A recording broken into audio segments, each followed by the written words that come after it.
I received a letter a while ago from a woman whose father had been emotionally neglectful and whose husband turned out to be much the same way. When she tried to talk about why he was distant, she said it was because he was always angry. She was always angry. This angered her more.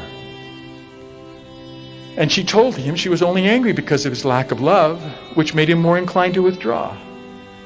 They had got themselves encircled about in the bands of death and the chains of hell. She went to the mountains alone, intent upon reading one of the contemporary self-help books. She wrote after, "As the writer began to describe the intense need we each have for love, I began to feel more and more deprived, until I felt such a huge longing that I could scarcely breathe. I decided to write all of this down for my husband to read and enumerate the many times I had felt emotionally deprived. I began to write furiously, to pour it all out on the paper. The longer I wrote, the more I began to have a feeling that what I was writing was false. The feeling continued growing until I could no longer squelch it.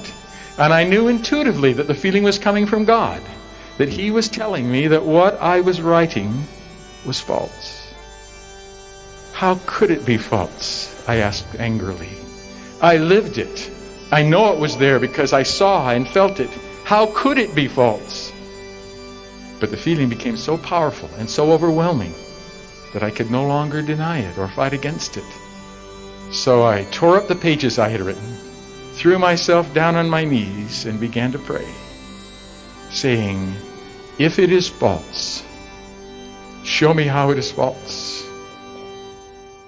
And then a voice spoke to my mind and said, "If you had come unto me, it all would have been different." I was astounded. I went to church. I read my scriptures. I prayed pretty regularly. I tried to obey the commandments. What do you mean, come unto you? I wondered. And then came into my mind pictures of me wanting to do things my own way, of holding grudges, of not forgiving, of not loving as God had loved us. I had wanted my husband to pay for my emotional suffering.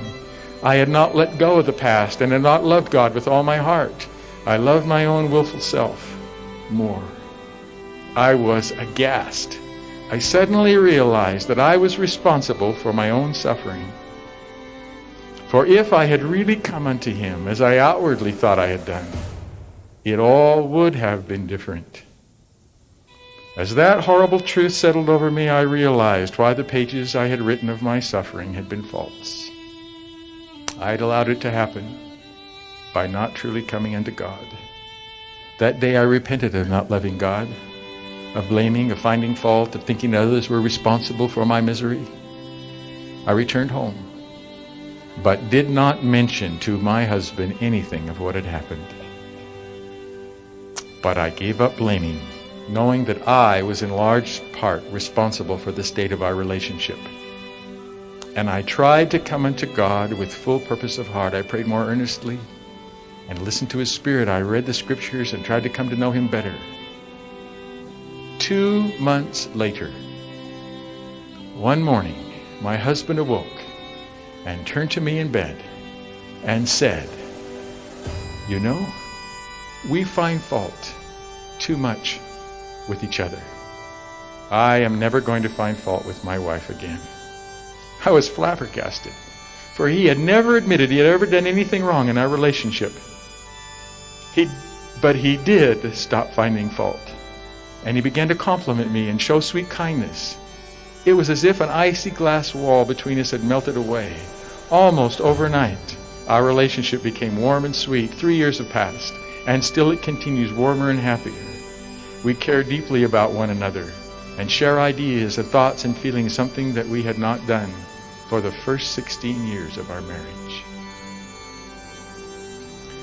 The Savior seems to say to us, "Come unto me, and I will give you such assurance and hope and strength that you cannot be taken hostage by anyone who seems to do you harm.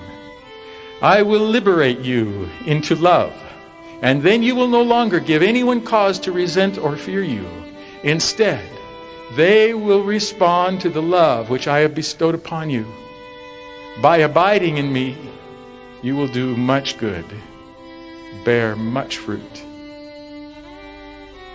How then shall we come unto Christ, so that everything will be different from what it could otherwise possibly be? By sacrificing all taking of offense, by giving up criticism, impatience, and contempt. For these accuse our brothers and sisters for whom Christ died.